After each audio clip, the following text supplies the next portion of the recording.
Bismillahirrahmanirrahim. Assalamualaikum warahmatullahi wabarakatuh. Halo anak-anak semua, bagaimana kabar kalian? Semoga kalian hari ini berada dalam keadaan sehat walafiat. Baiklah anak-anak, pada pertemuan hari ini kita melanjutkan pembelajaran kita, yaitu organ gerak manusia dan hewan. Adapun muatan IPA-nya hari ini akan kita pelajari adalah alat gerak pada manusia. Ya, sebelumnya kita udah belajar alat gerak pada hewan. Sama seperti hewan, alat gerak merupakan organ yang sangat penting bagi tubuh kita. Karena tanpa bergerak, kita tidak dapat melakukan aktivitas. Baiklah, secara garis besar, kamu bisa melihat tubuh kamu sendiri, di mana alat gerak manusia itu ada dua, yaitu tentang otot dan tulang atau rangka. Kamu bisa lihat tubuh kamu. Rangka secara garis besar kita bedakan tiga, yaitu rangka tengkorak, rangka badan, rangka anggota gerak atas, anggota gerak bawah. Baiklah anak-anak, untuk lebih jelasnya dapat kamu lihat slide berikut. Baiklah anak-anak, hari ini kita akan belajar muatan IPA-nya, yaitu organ gerak pada manusia.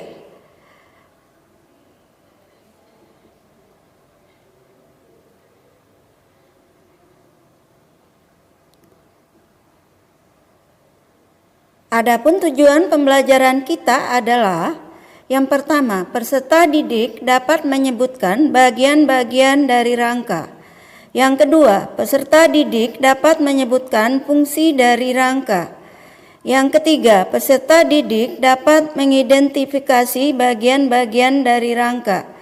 Yang keempat, peserta didik dapat menyebutkan jenis-jenis sendi beserta fungsinya. Yang kelima, peserta didik dapat menjelaskan jenis-jenis otot. Yang keenam, peserta didik dapat menyebutkan fungsi dari otot. Yang ketujuh, peserta didik dapat menyebutkan kelainan pada tulang.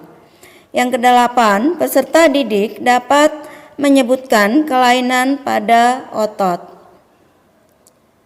Anak-anak, pada alat gerak manusia, secara garis besar kita bedakan dua, yaitu alat gerak aktif yaitu otot, sedangkan alat gerak pasif berupa tulang.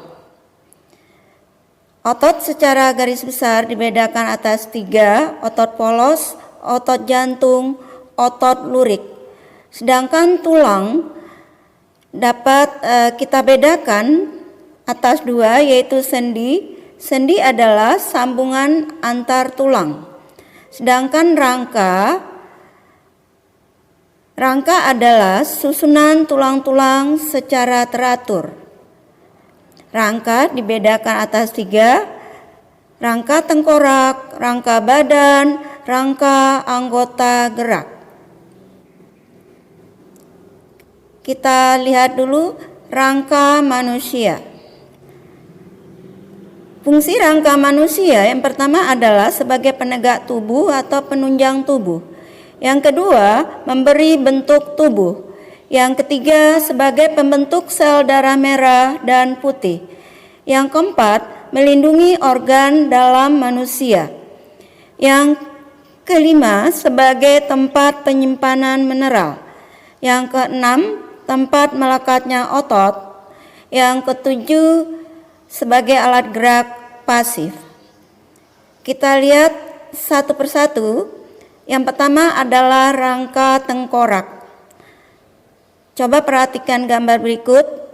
Rangka tengkorak terdiri dari tulang dahi, tulang air mata, tulang hidung, tulang rahang atas, tulang rahang bawah, tulang pipi, tulang baji, tulang ubun-ubun, tulang pelipis, tulang kepala bagian belakang. Sedangkan rangka badan secara garis besar terdiri dari tulang belakang atau tulang punggung, tulang dada, tulang rusuk, tulang gelang bahu, tulang pinggang, tulang gelang panggul.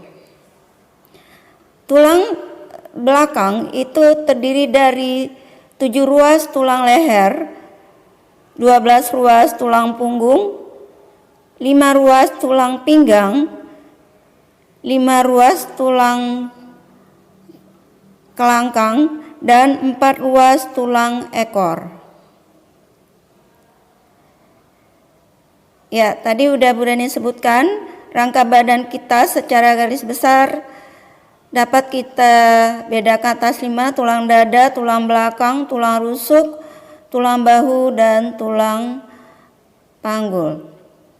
Ini adalah gambar tulang dada, ya, tulang dada, tulang rusuk, tulang gelang bahu, tulang belakang, dan tulang panggul. Kita lihat satu persatu.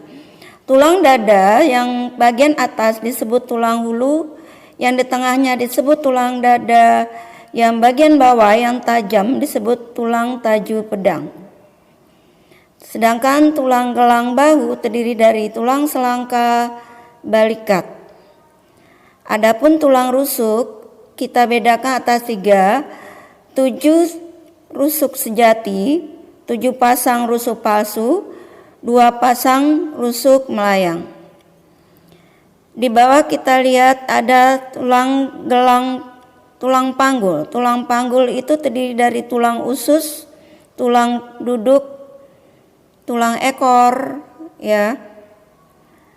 Sedangkan tadi untuk tulang gelang bahu terdiri dari tulang selangka dan tulang balikat.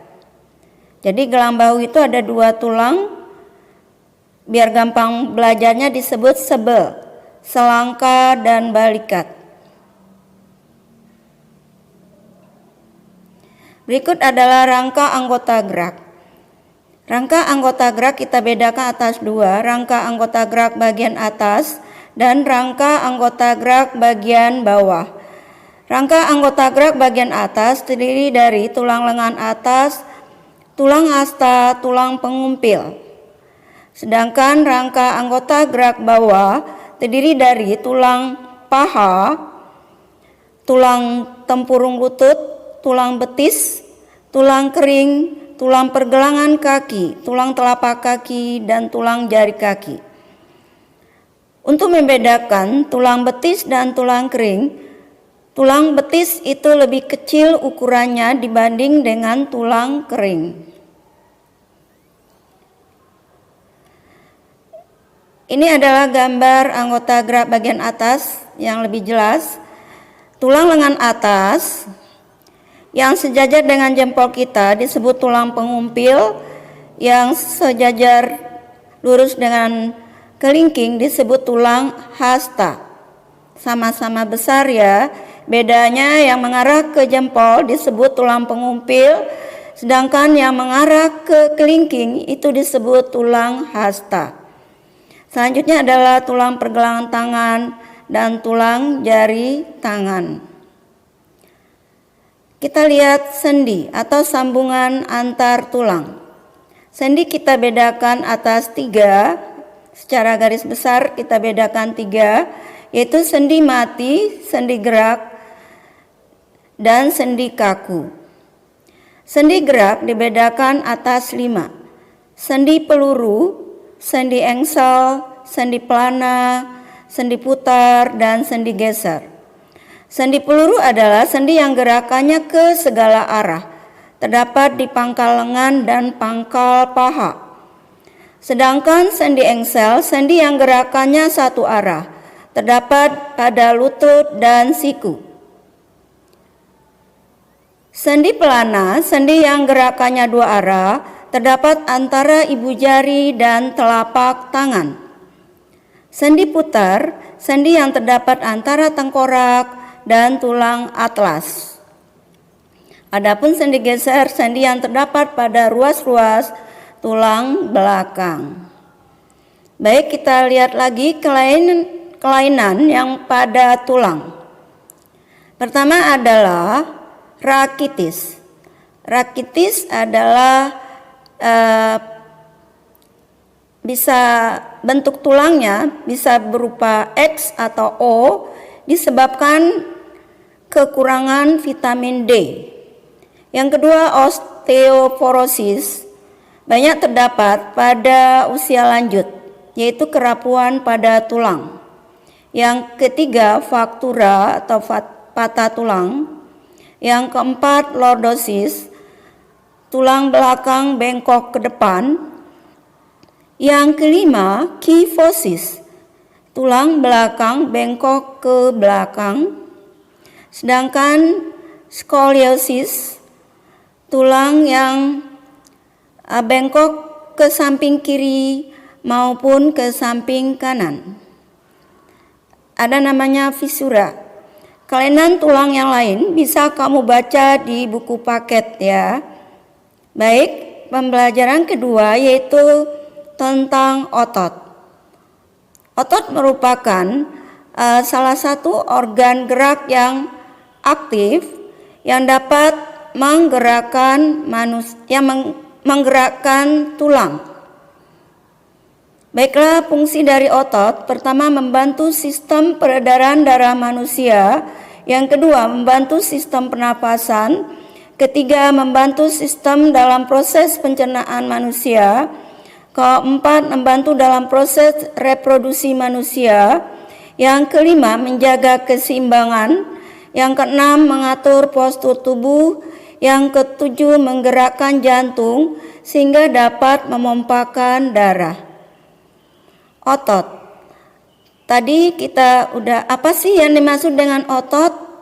Ya, otot adalah jaringan yang ada dalam tubuh manusia seperti gumpalan daging, berfungsi sebagai alat gerak aktif untuk membantu tulang agar bisa bergerak, karena ototlah yang membuat tulang bisa bergerak.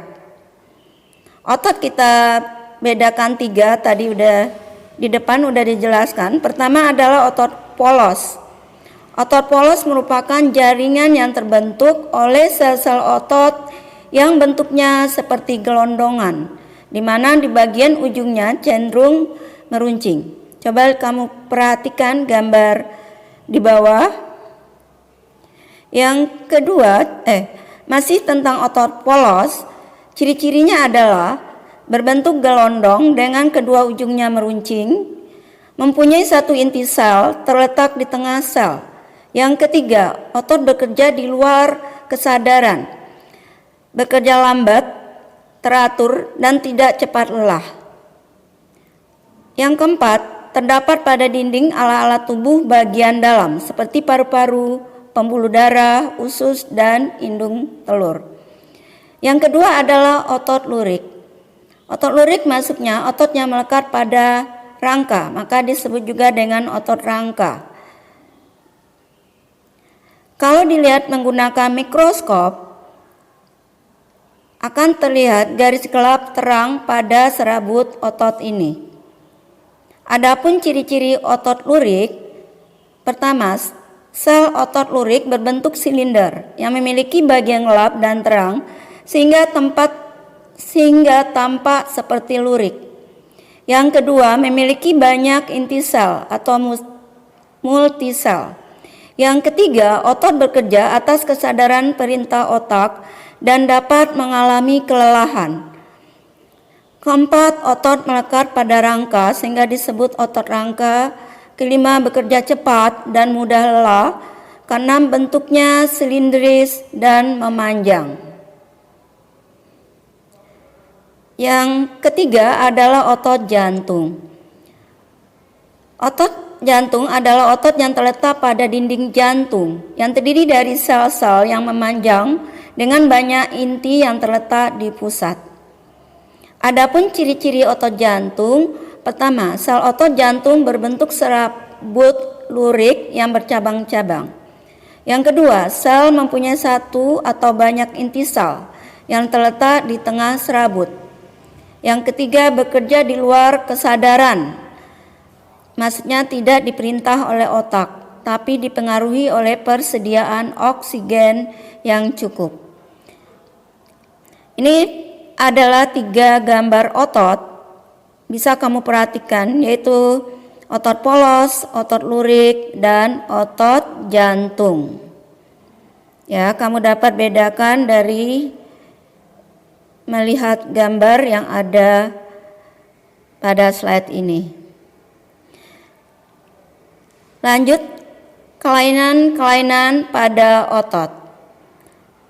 Yang pertama adalah sakit pinggang, kedua atrofi, kelainan otot yang terjadi sebagai akibat penurunan fungsi otot. Yang kedua, hipertrofi, kelainan otot yang membesar dan menjadi lebih kuat karena sel-sel otot diberi kegiatan atau aktivitas terus-menerus. Yang ketiga, stiff atau kaku leher. Keempat, terkilir. Kelima, kram otot. Keenam, distrofi atau penyakit kronis pada otot yang terjadi pada anak-anak. Banyak contoh yang lain dapat kamu baca di buku paket IPA-nya ya, contoh-contoh dari otot. Baiklah anak-anak, untuk pembelajaran hari ini semoga kamu bisa paham membedakan mana otot dan tulang. Dan kamu juga bisa menjelaskan jenis-jenis dari rangka. Alhamdulillah, semoga kamu dapat mengerjakan tugasnya nanti dengan baik pada Google Form melalui Classroom. Terima kasih. Wassalamualaikum warahmatullahi wabarakatuh.